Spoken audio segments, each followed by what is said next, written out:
Hari ini saya ambil satu tema. Saya berharap tema ini menjadi sesuatu yang baik bagi kita. Saya percaya bahwa firman Tuhan itu datang untuk mengubahkan, datang untuk menegur, bahkan datang untuk memberikan pengertian-pengertian baru di dalam kehidupan kita. Nah, saya bawa tema yaitu Kristus mengubah kehidupan. Kristus mengubah kehidupan. Saudara, kalau kita bicara tentang Kristus mengubah kehidupan, berarti dulu hidup kita ini sebenarnya nggak di dalam Kristus, itu pasti ya.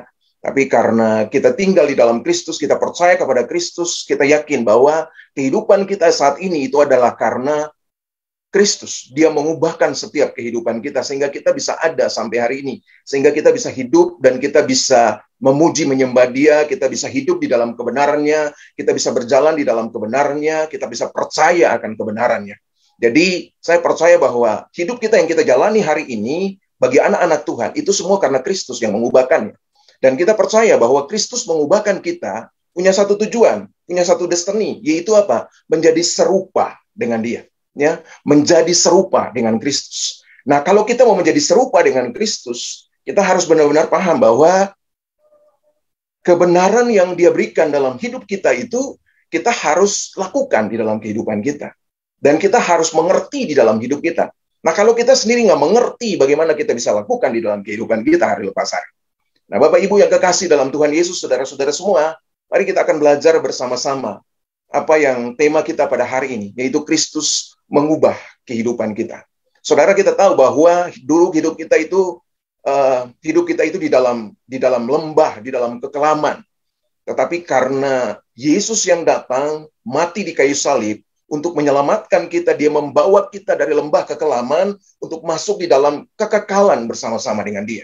Itu semua karena kasih-Nya dalam kehidupan kita. Karena Dia mau supaya kita tinggal bersama-sama dengan Dia. Dia nggak mau kita hidup di dalam kekelaman. Dia nggak mau kita hidup di alam maut. Dia nggak mau.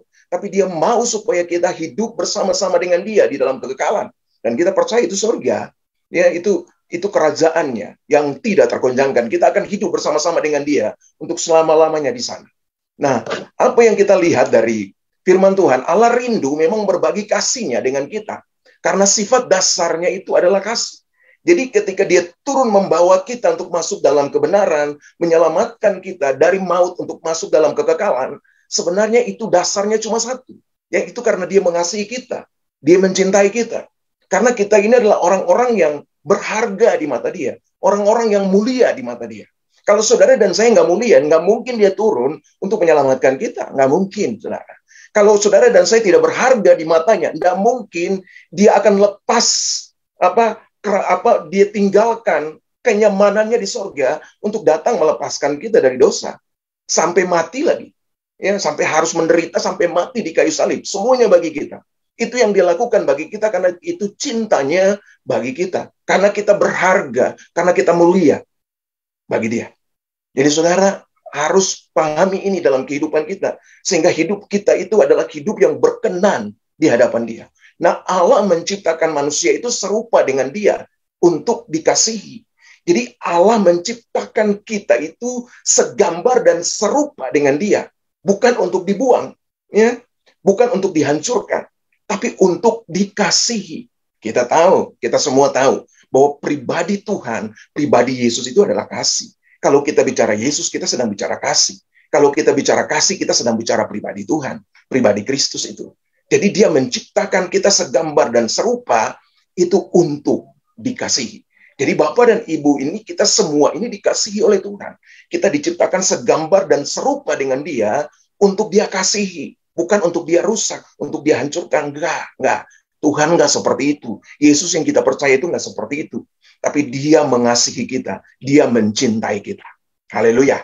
Nah, hubungan kasih ini adalah tujuan utama mengapa Allah menciptakan manusia. Wow, keren, saudara.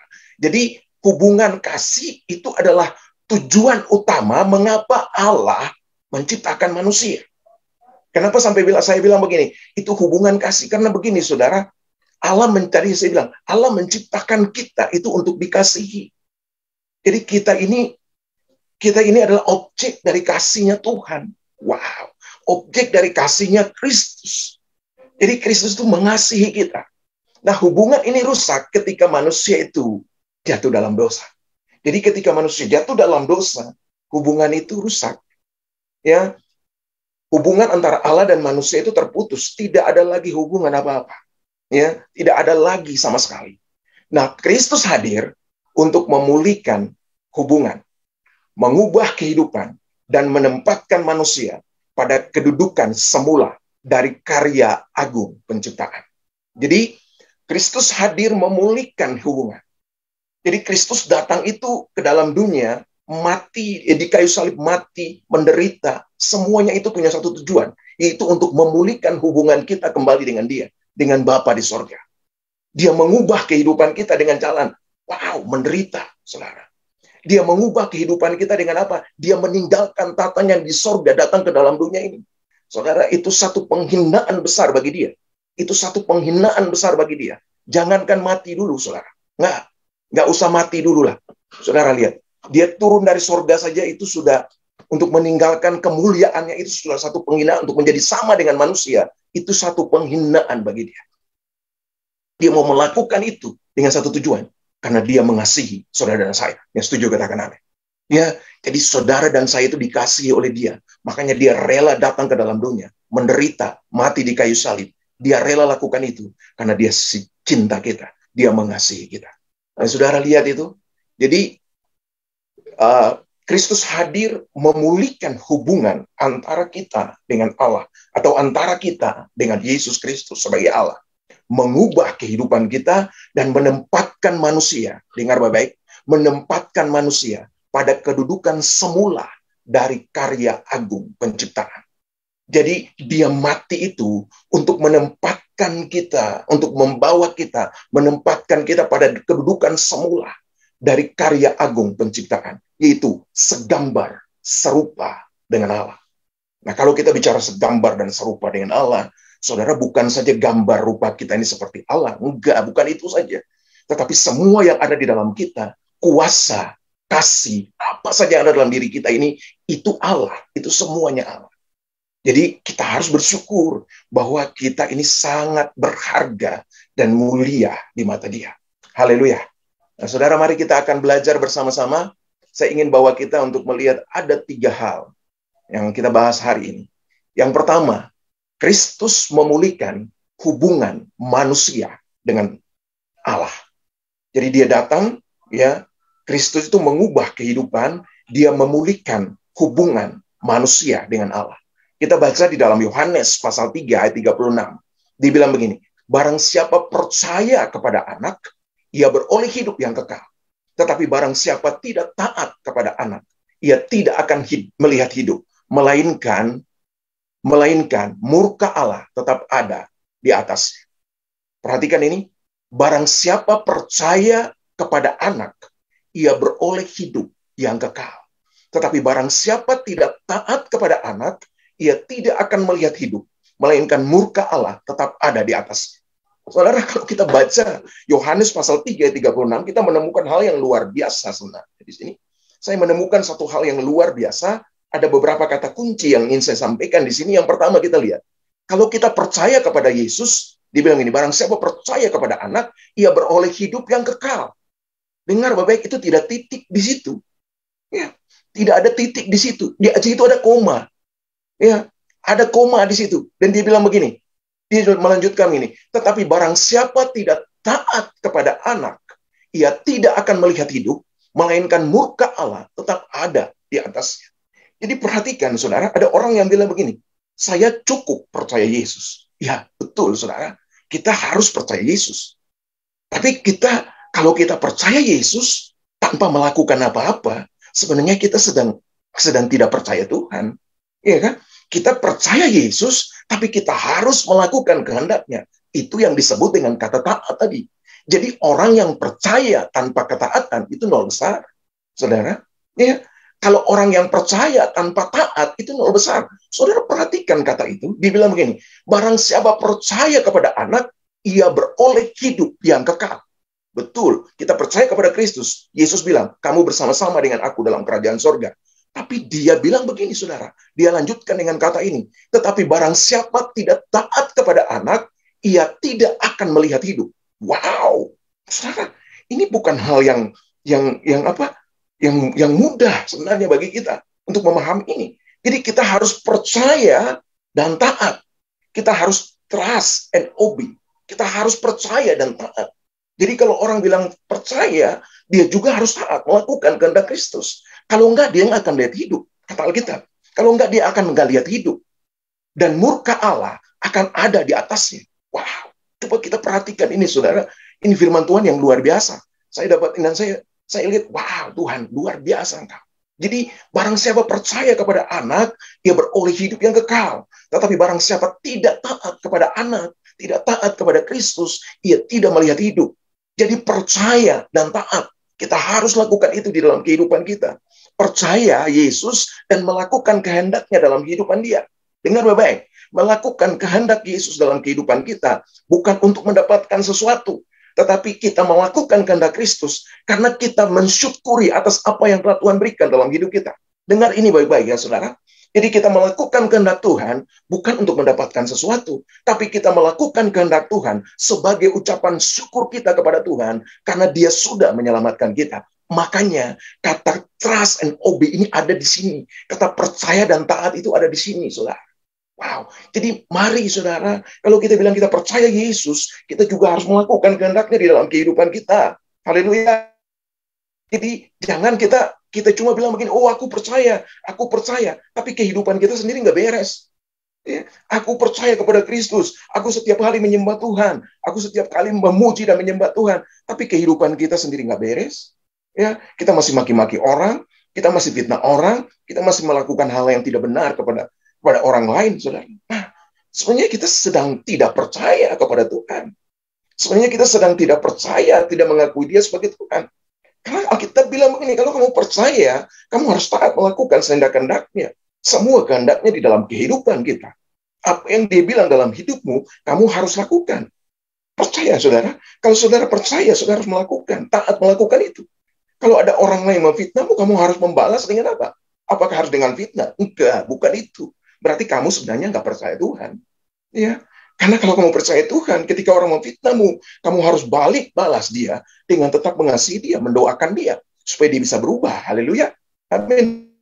Ini yang harus ada di dalam hidup kita semua. Sehingga kita akan melihat bagaimana pemulihan hubungan antara kita dan Allah itu berjalan baik. Berjalan bagus, saudara. Jangan sampai ada penghalang-penghalang kecil yang menghalangi kita. Karena dosa kecil dan dosa besar itu di hadapan Tuhan itu sama saja, nggak ada. Ya, tidak ada dosa kecil di hadapan Tuhan dan semuanya sama. Setiap dosa itu ujungnya cuma maut, nggak ada yang lain. Jadi kita harus percaya dan melakukan setiap kehendak Kristus di dalam hidup kita. Nah, Roma 5 ayat 9 dia bilang begini. Lebih-lebih karena kita sekarang telah dibenarkan oleh darahnya, kita pasti akan diselamatkan dari murka Allah.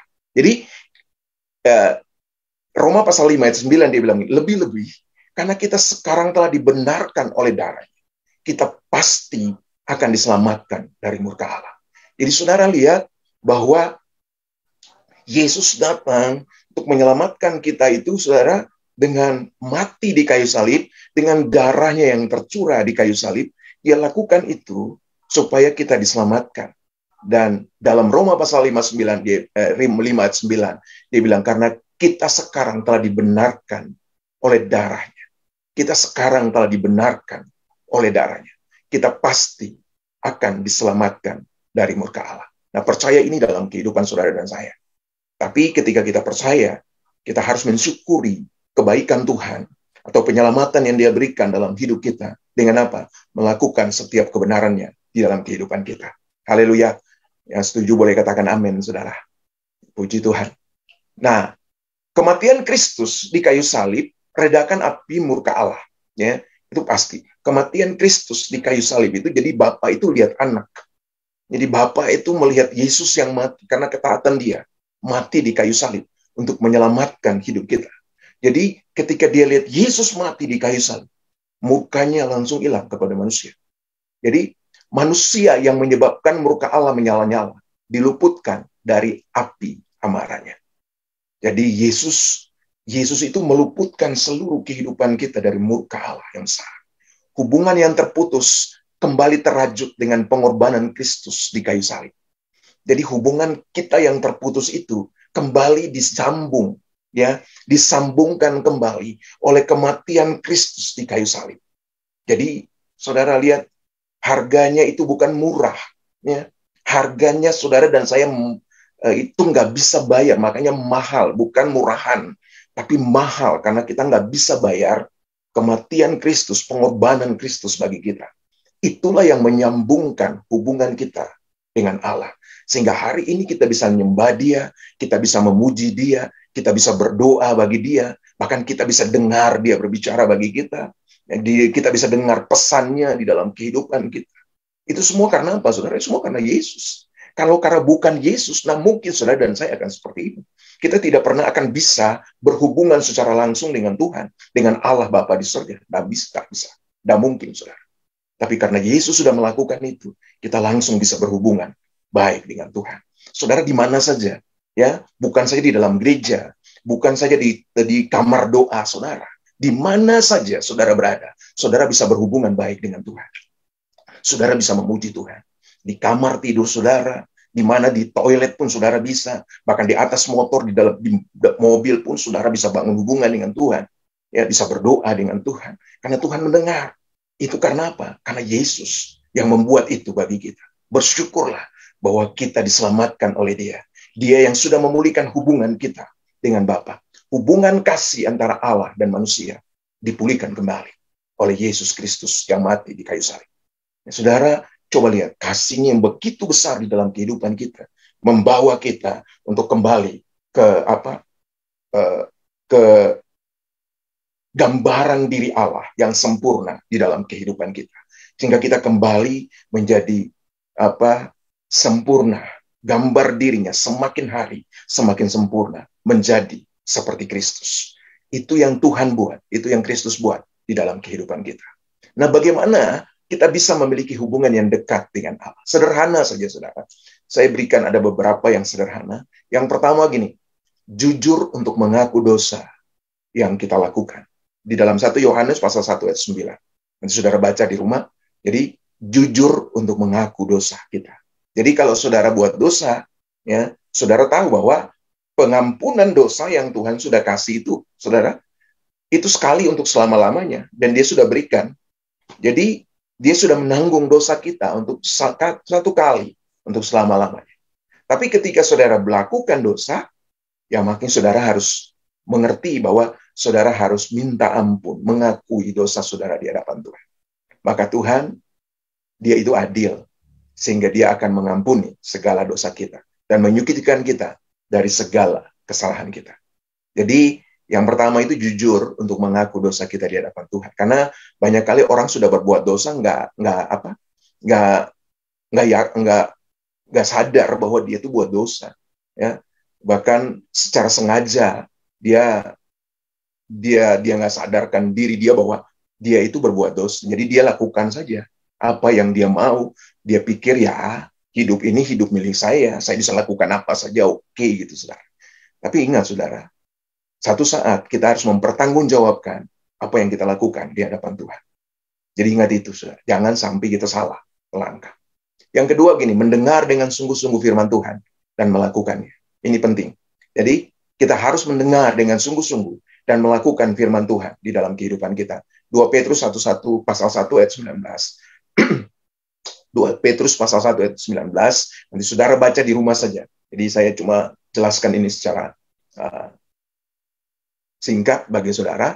Jadi mendengar dengan sungguh-sungguh firman Tuhan dan melakukannya. Dan itu harus kita lakukan setiap saat. Jadi dikatakan tadi bahwa dengan demikian kami makin diteguhkan oleh firman yang telah disampaikan oleh para nabi. Alangkah baiknya kalau kamu memperhatikannya sama seperti memperhatikan pelita yang bercahaya di tempat yang gelap, sampai fajar menyingsing dan bintang tirmu terbit bersinar di dalam hatimu. Jadi, kita harus mendengar dan kita harus melakukan kebenaran firman itu. Dengar baik-baik, dibilang begini, cahaya, pelita, memperhatikan pelita atau cahaya. Firman Tuhan itu adalah pelita. Firman Tuhan itu adalah terang di dalam kehidupan kita. Dan kalau saudara sudah menemukan terang, atau ketika saudara sudah mendapatkan terang itu, dengar baik-baik. Jangan simpan terang itu untuk saudara saja, tetapi saudara juga harus menerangi banyak orang. Ya, menerangi banyak orang. Supaya apa? Melalui kehidupan saudara, orang melihat terang Kristus di dalam kehidupan saudara. Dan juga orang mengalami terang itu di dalam kehidupan mereka. Itu yang Tuhan mau dari kehidupan kita. Jadi kita tidak hanya menyimpan terang itu dalam kehidupan kita, tetapi kita juga mau menyinari banyak orang dengan terang Kristus yang ada di dalam kehidupan kita. Yang ketiga, membangun hubungan dengan Dia melalui doa. Ya, jadi saudara harus membangun hubungan dengan Dia melalui doa. Jadi doa itu kita tahu kan itu nafas kehidupan. Jadi setiap saat itu kita harus bernafas. Kalau secara jasmani, kalau kita nggak bernafas, pasti kita mati.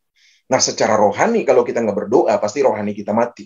Itu sederhananya begitu. Jadi kita harus bangun hubungan kita juga dengan Tuhan melalui doa. Jadi saudara setiap saat harus berdoa bagi Tuhan. Bangun hubungan. Sehingga hubungan itu semakin erat. Kalau orang setiap hari membangun hubungan, ya apapun yang kita kerjakan atau orang lain kerjakan, yang kita bangun hubungan dengan dia, ya dia bisa tahu apa yang gerak-gerik kita saja, dia bisa tahu, oh ini si ini nih marah, oh ini si ininya lagi senang dengan kita. Kenapa? Karena dia bangun hubungan, dia tahu, dia bisa mengerti sikap dari orang yang kita bangun hubungan dengan mereka. Sama dengan Tuhan. Jadi kalau kita bangun hubungan dengan Tuhan, kita akan tahu hati Tuhan. Haleluya. Ketika kita bangun hubungan setiap saat dengan Tuhan, maka kita akan mengerti hati Tuhan. Kita tahu hati Tuhan. Kita tahu rancangan Tuhan di dalam kehidupan kita. Yang berikutnya, bersekutu dengan orang percaya. Nah, ini penting juga, saudara. Jangan berikan gini, bahwa kita tahu bahwa kita sudah nggak lihat Tuhan sekarang ini. Ya kan? Saudara dan saya tidak lihat Yesus hari ini. Saudara nggak. Yang kita lihat hari ini cuma representasi dari Tuhan.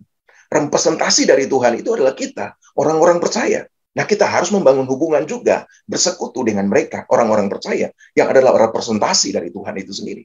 Representasi dari Allah sendiri di muka bumi ini. Dan yang berikutnya itu taat kepada Allah.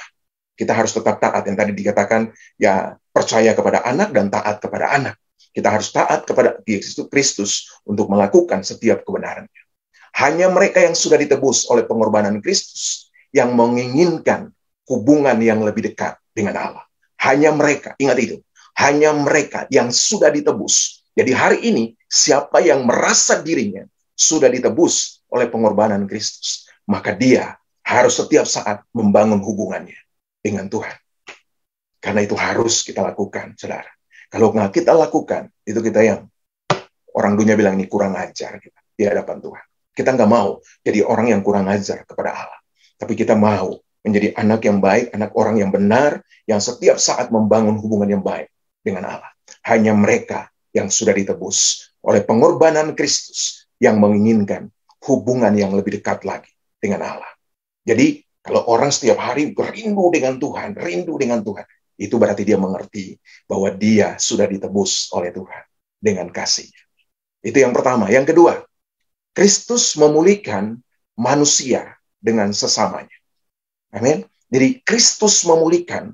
Kalau tadi Kristus memulihkan manusia dengan Tuhan, sekarang Kristus memulihkan manusia dengan sesamanya. Kita baca dari Matius pasal 22 ayat 39 sampai 40. Matius pasal 22 ayat 39 sampai 40. Bunyi firman Tuhan ini gini. Dan hukum yang kedua yang sama dengan itu ialah kasihilah sesamamu manusia seperti dirimu sendiri. Pada kedua hukum inilah tergantung seluruh hukum Taurat dan kitab para nabi. Jadi saudara, kalau kita lihat, firman ini dia bilang begini, dan hukum yang kedua, yang sama dengan itu. Yang sama dengan mana? Yang sama dengan kasihilah Tuhan Allahmu dengan segenap hatimu, dengan segenap jiwamu, dengan segenap akal budimu. Hukum yang kedua itu nilainya sama dengan hukum yang pertama tadi. Ya, jadi hukum yang kedua itu kasihilah manusia, itu punya nilai yang sama dengan hukum yang pertama. Kasihilah Tuhan Allahmu seperti dirimu sendiri. Jadi kalau kita bilang begini, kita mengasihi Allah, tapi kita membenci manusia, sebenarnya kita membenci sesama kita, itu sebenarnya saudara nol, itu nol besar. Saudara tidak mengasihi Allah. Tadi saya sudah bilang begini, kita nggak lihat Allah hari ini. Yang kita lihat cuma representasi dari Allah, gambar dirinya, manusia di dalam dunia ini. Jadi Tuhan bilang begini, kalau kamu Bilang kamu mengasihi aku, tapi kamu membenci sesamamu, itu sama bohong. Berarti itu kamu pendusta, kamu penipu. Kita harus mengasihi sesama. Itu adalah ungkapan kasih kita untuk mengasihi Allah. Jadi kalau saudara mengasihi sesama, saudara sedang mengasihi Allah. Itu. Saudara mengasihi orang lain, saudara sedang mengasihi Allah. Bahkan ketika saudara mengasihi musuhmu sendiri, orang yang suka fitnah engkau, orang yang suka menjahatin engkau sedang mengasihi Allahmu. Haleluya. Nah, ini penting bagi kita, saudara. Lihat baik-baik. Coba perhatikan baik-baik ini. Saudara lihat. Ketika manusia jatuh dalam dosa, bukan hubungan antara manusia dengan Allah saja yang hancur. Dengar ini, ya. Bukan hubungan manusia dengan Allah saja yang hancur. Tetapi hubungan manusia dengan sesamanya itu juga bermasalah. Jadi bukan hanya hubungan manusia dengan Allah itu yang hancur. Tetapi hubungan manusia dengan sesamanya itu bermasalah. Kenapa sampai demikian? Karena begini, saudara. Kita tidak punya patron ketika kita sudah putus hubungan dengan Tuhan. Ketika kita sudah kita tidak punya hubungan lagi dengan Tuhan. Kita sudah tidak punya contoh lagi. Ya, kita sudah tidak punya contoh. Karena selama ini Allah itu dengan Adam, dia bangun hubungan yang baik dengan Adam. Dan Adam melihat apa yang Allah lakukan. Apa yang Allah lakukan pada saat itu. Adam ikuti apa yang Allah lakukan. Nah, ketika Adam jatuh dalam dosa, putus hubungan, saudara, Adam itu nggak punya contoh lagi. Maka lihat, Habel itu bisa bunuh Kain. Kain itu bisa bunuh Habel. Kenapa? Karena dia nggak punya contoh. Punya contoh kasih dari Allah. Yang baik dari manusia. Yang semua yang dia lihat itu jahat semua. Dia nggak punya contoh yang baik. Karena Allah sedang punya hubungan dengan manusia. Saudara perhatikan itu. Itu masalah besar ketika kita tidak punya hubungan dengan Tuhan. Kalau kita nggak punya hubungan dengan Tuhan, kita tidak punya contoh yang baik di dalam hidup kita. Ya, kita tidak punya contoh kasih di dalam kehidupan kita. Kita tidak punya contoh apa lagi, saudara? Contoh yang baik di dalam kehidupan kita. Karena kita nggak bangun hubungan dengan Tuhan. Tuhan itu adalah patron kita. Tuhan itu adalah teladan kita. Saudara bikin kasih, saudara mengasihi orang lain karena saudara lihat dari Tuhan, kan? Ya, karena Tuhan yang mengajar saudara. Karena Yesus yang mengajar saudara untuk melepaskan pengampunan bagi musuh sekalipun. Itu diajar oleh siapa? Yesus. Nah, ketika hubungan itu putus, saudara dan saya nggak punya contoh lagi. Saudara nggak punya sumber lagi untuk kita dapat itu dari Tuhan. Sehingga kita lihat apa yang terjadi. Lihat, banyak orang yang melakukan hal-hal yang benar. Itu kenapa? Karena dia punya hubungan yang nggak punya hubungan baik dengan Tuhan. Saudara lihat ini baik-baik. Ketika saudara punya hubungan baik dengan Tuhan, pasti saudara juga punya hubungan baik dengan manusia. Yang setuju katakan amin. Saudara punya hubungan baik dengan sesama. Tapi kalau saudara punya hubungan, tidak bangun hubungan yang baik dengan Tuhan, saudara juga punya hubungan dengan sesama itu pasti tidak benar dan tidak baik. Jadi mari kita bangun hubungan yang baik dengan Tuhan. Kita setiap hari bangun hubungan dengan Tuhan. Berdoa setiap saat. Menyembah Dia, memuji Dia, meninggikan Dia, mengagungkan Dia. Ketika kita dapat itu, ketika kita lakukan itu setiap saat, saudara. Dengar, saudara. Saudara akan menjadi orang-orang yang benar. Orang yang baik. Melakukan kebenaran Tuhan di dalam kehidupan kita. Hari lepas hari. Dan Tuhan pasti dipermuliakan melalui seluruh kehidupan kita. Yohanes pasal 15 ayat 17 dia bilang begini. Yohanes pasal 15 ayat 17. Inilah perintahku kepadamu. Kasihilah seorang akan yang lain. Wow, ini perintah, saudara. Jadi ini perintah Tuhan bagi kita. Inilah perintahku kepadamu. Kasihilah seorang akan yang lain. Mari kita ikuti perintah ini di dalam kehidupan kita. Kita mau mengasihi sesama kita. Kita mau mengasihi orang-orang di sekitar kita. Kita mau mengasihi orang-orang yang ada di dalam komunitas kita. Kita mau mengasihi orang-orang yang ada di gereja kita. Bahkan kita mau mengasihi mungkin orang-orang yang selama ini menjahatin kita. Musuh kita yang dalam tanda kutip mungkin musuh kita. Kita mengasihi mereka. Hari ini engkau mendengar firman ini. Mari kau lepaskan pengampunan bagi orang-orang itu. Karena Tuhan mau engkau bangun hubungan yang baik juga dengan sesamamu. Karena ketika engkau membangun hubungan dengan sesamamu yang baik, itu berarti engkau juga sedang membangun hubungan yang baik juga dengan Tuhan. Dengan Allahmu, yaitu Yesus Kristus Tuhan. Haleluya. Nah, saudara, rusaknya hubungan manusia dengan Allah menyebabkan hubungan dengan sesama menjadi terhambat. Itu kan tadi saya bilang. Menjadi hubungan dengan sesama pun terhambat. Karena memang gak ada contoh yang baik yang harus kita bawa. Karena Tuhan sudah putus hubungan dengan kita. Kita mau lihat contoh yang mana, saudara? Manusia, daging kita itu pasti jahat semua. Pasti hancur-hancur semua, saudara. Yang kita harus lihat cuma contoh dari Tuhan. Karena dia Allah kita. Dia kasih. Dia pribadi kasih yang akan memberikan segala yang terbaik dalam itu. Memberikan contoh yang terbaik. Contoh kebenaran dalam kehidupan kita. Nah, Kristus memulihkan hubungan manusia dengan Allah yang menjadi fondasi terkokoh dalam membina hubungan dengan sesama. Jadi, Kristus itu memulihkan hubungan kita dengan Allah. Itu adalah menjadi fondasi yang kokoh untuk membina hubungan kita dengan sesama. Maka tadi saya bilang gini, ketika hubunganmu dengan Tuhan gak benar, pasti hubunganmu juga dengan sesama gak benar. Ya, pasti itu. Hubungan suami istri, orang tua dan anak, sesama saudara dan dengan orang lain. Bahkan dengan musuh sekalipun harus berdasarkan kasih antara Allah dan manusia yang dinyatakan di dalam Yesus Kristus. Bahkan sekalipun musuh, kita harus tetap mengasihi. Manusia hanya bisa mengasihi sebatas kasih yang dia alami dari Allah. Ingat itu, saudara. Jadi manusia itu hanya bisa mengasihi sebatas kasih yang dia alami dari Allah. Bayangkan, kalau hari ini kita tidak membangun hubungan kita dengan Tuhan, apakah kita dapat kasih itu? Kita bisa menikmati kasih itu? Enggak, saudara. Mungkin sedikit-sedikit kita dapat, oke. Tetapi Tuhan nggak mau sedikit-sedikit. Tuhan mau apa yang dia punya, itu ada juga di dalam hidup kita. Haleluya. Karena kita bilang, gini, ketika kita percaya Yesus, dia tinggal dalam hidup kita. Kalau dia tinggal dalam hidup kita, berarti semuanya itu ada dalam hidup kita. Kuasanya, kasihnya, semuanya. Apa yang Tuhan punya, itu ada di dalam kehidupan kita. Saya setuju katakan amin. Haleluya. Semakin dalam kasih yang dia alami dari Allah, semakin dalam ia mampu mengasihi sesamanya. Jadi, semakin dalam kasih yang kita alami dari Allah, maka semakin dalam juga kita mampu untuk mengasihi sesama kita. Itu yang tadi saya bilang, itu contoh kita. Ya, itu patron kita. Itu Allah itu sendiri, Yesus Kristus. Dia rela memberikan anaknya masuk ke dalam dunia. Dan anaknya rela mati untuk menyelamatkan kita. Wow, keren, saudara.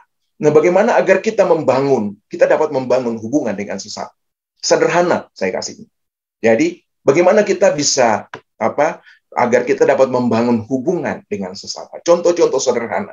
Itu, yang pertama itu saling mendahului dalam memberi hormat. Jangan buang muka, ya. Tapi kita harus saling mendahului dalam memberi hormat. Jangan juga bilang begini, saudara, bahwa saya yang lebih tua dong, dia yang harus beri hormat. Enggak ada kayak gitu, saudara.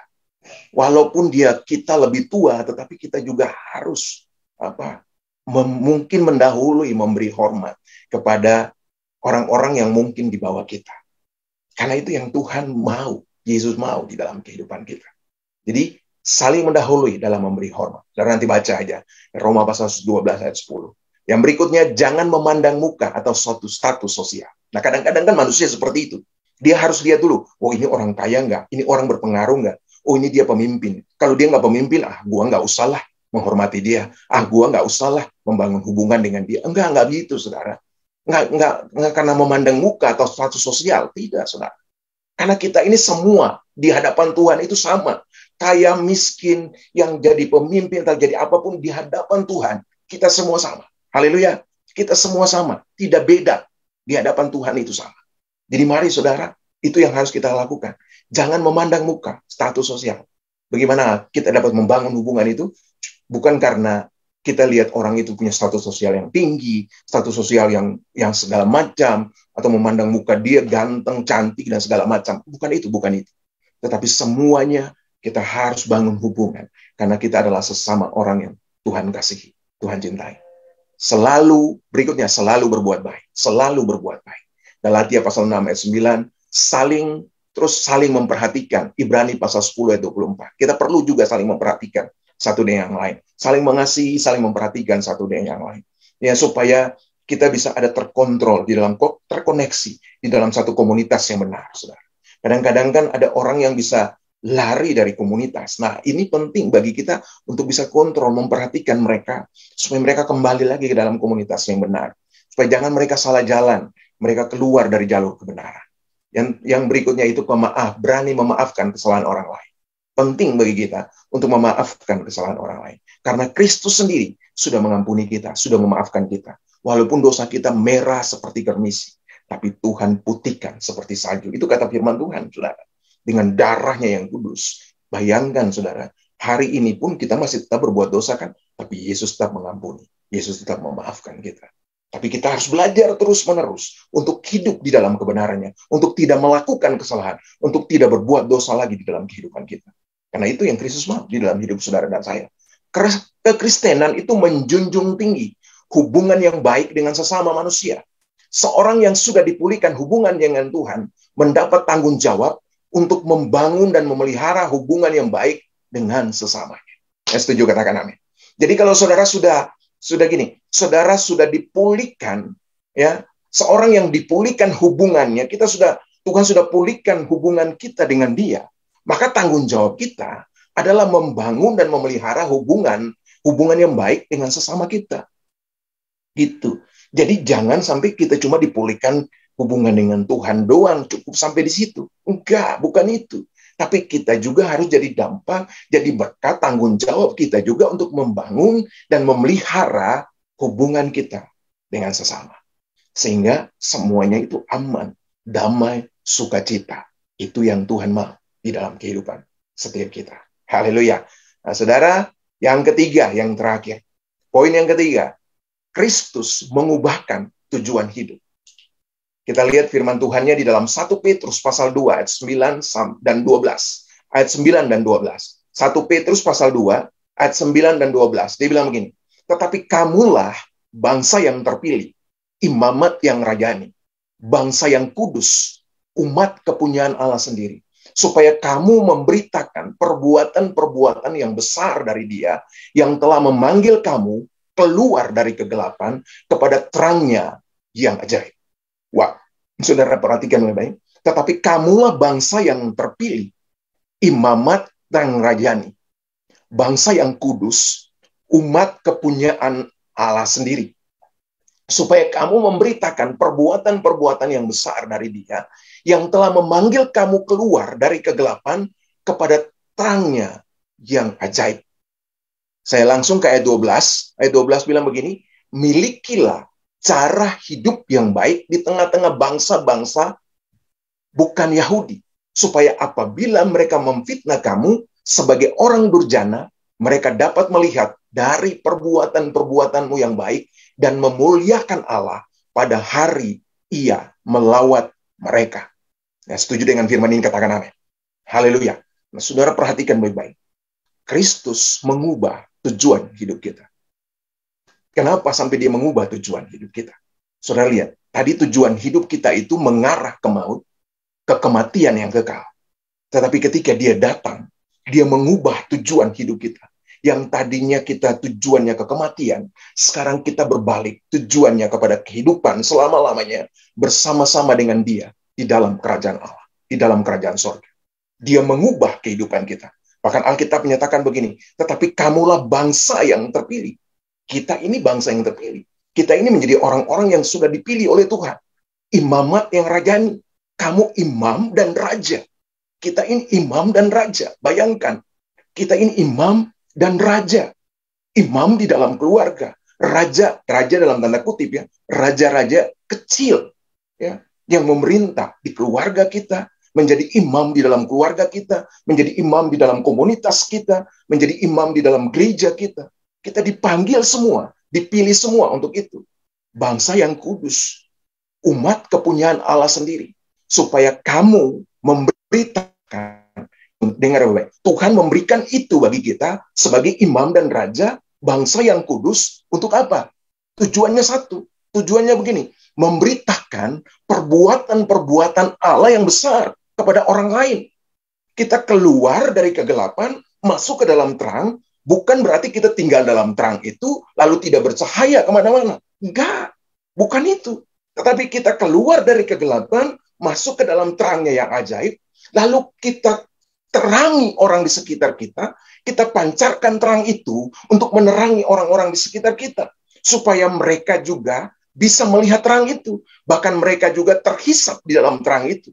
Wow, keren saudara. Kita menjadi dampak dan kita menjadi berkat. Kita menjadi terang bagi orang lain. Sehingga orang melihat kebenaran. Orang melihat terang Kristus ada di dalam kehidupan kita. Dan orang itu juga termasuk di dalam terang itu. Saudara dan saya punya tugas seperti itu. Untuk membawa mereka datang kepada Tuhan. Datang kepada terang itu. Karena kita ini adalah orang-orang yang tadi sudah dipilih. Menjadi imam dan raja. Kita menjadi bangsa yang kudus. Kita menjadi umat kepunyaan Allah sendiri. Coba lihat, kalau kita menjadi umat kepunyaan Allah sendiri, Allah lihat, Allah tidak hanya memperhatikan dirinya sendiri. Halo, padahal Allah bisa saja dia perhatikan dirinya sendiri tanpa perlu dengan apa-apa. Ya kan? Katakan untuk hidup di Taman Eden, kenapa lu bikin dosa? Ya kan? Begitu. Bisa saja Allah seperti itu. Cuma Allah yang kita percaya nggak seperti itu. Allah yang kita percaya, dia tahu bahwa dia datang ketika kita jatuh dalam dosa. Kasih yang besar itu menuntun dia dengan baik, menggerakkan dia untuk datang, menurunkan anaknya untuk menyelamatkan kita dari dosa. Mengeluarkan kita dari kegelapan, masuk kepada terangnya yang ajaib, dan mengangkat kita menjadi imam dan raja, bangsa yang kudus, dan umat kepunyaan Allah sendiri. Wow, saudara dan saya punya itu dalam kehidupan kita. Mari saudara, bangun itu terus-menerus dalam kehidupan. Tuhan sudah mengubah tujuan hidupmu dari kegelapan untuk masuk ke dalam terangnya yang ajaib. Dari kematian untuk masuk ke dalam kehidupan yang kekal bersama-sama dengan dia. Pegang itu di dalam kehidupanmu. Karena itu, dia mau saudara dan saya hidup di situ. Yohanes 15 ayat 16 katakan ini, bukan kamu yang memilih aku, tetapi akulah yang memilih kamu. Dan aku telah menetapkan kamu, supaya kamu pergi menghasilkan buah. Dan buahmu itu tetap. Supaya apa yang kamu minta kepada Bapa dalam namaku, diberikannya kepadamu. Haleluya. Bukan kamu yang memilih aku, tetapi akulah yang memilih kamu. Jadi bukan kita yang memilih hidup kita. Bukan kita yang memilih Tuhan. Ya? Nggak, tapi Tuhan yang memilih kita. Haleluya. Saudara, betapa berharganya hidup kita, sehingga dia datang untuk memilih kehidupan kita. Dia memilih kita untuk menjadi orang yang dia kasihi, orang yang dia tebus, orang yang dia angkat dari kematian untuk masuk dalam kehidupan yang kekal. Dan aku telah menetapkan kamu, supaya kamu pergi dan menghasilkan buah. Dengar baik-baik, saudara, hari ini ketika engkau dapat keselamatan, bukan berarti engkau diam di situ saja. Engkau harus menyiarkan, engkau harus memberitakan keselamatan itu juga bagi orang lain. Supaya orang lain juga mengalami pertobatan demi pertobatan di dalam hidup mereka. Supaya nama Kristus, nama Tuhan dimuliakan. Kesadaran diri akan status yang baru di dalam Tuhan. Bangsa yang terpilih, umat yang rejani, bangsa yang kudus dan umat kepunyaan Allah sendiri. Akan mendorong kita untuk menyelaraskan tujuan hidup sesuai dengan rencana besar Allah di dalam kehidupan kita. Tindakan Allah dalam memilih kita bertujuan untuk menyatakan kemuliaannya bagi dunia. Yang setuju katakan amin. Dengar, tindakan Allah dalam memilih kita bertujuan untuk menyatakan kemuliaannya bagi dunia. Betapa luar biasanya kamu, betapa luar biasanya saudara dan saya. Karena tindakan Allah di dalam memilih kita itu bertujuan untuk menyatakan kemuliaannya bagi dunia. Kristus memilih dan menetapkan kita untuk pergi dan menghasilkan buah. Haleluya. Jadi saudara dan saya dipilih untuk bukan tetap diam di tempat, bukan tetap ada di kantor saudara, di gereja saudara saja, tetapi saudara harus keluar dari pintu-pintu gereja untuk memberitakan kebenaran Allah, untuk memberitakan kasih Tuhan bagi keselamatan bagi dunia ini melalui diri Yesus Kristus yang telah mati bagi seluruh umat manusia. Karena Yesus datang bagi umat manusia. Yesus bukan datang untuk orang Kristen saja, tapi Yesus datang bagi seluruh umat manusia untuk menyelamatkan setiap kita dari dosa. Tuhan mau supaya kita menyatakan itu bagi orang-orang di sekitar kita, supaya mereka mendapatkan keselamatan yang sudah kita dapatkan hari ini. Biarlah firman ini memberkati kita semua. Haleluya, mari tundukkan kepala dan kita berdoa.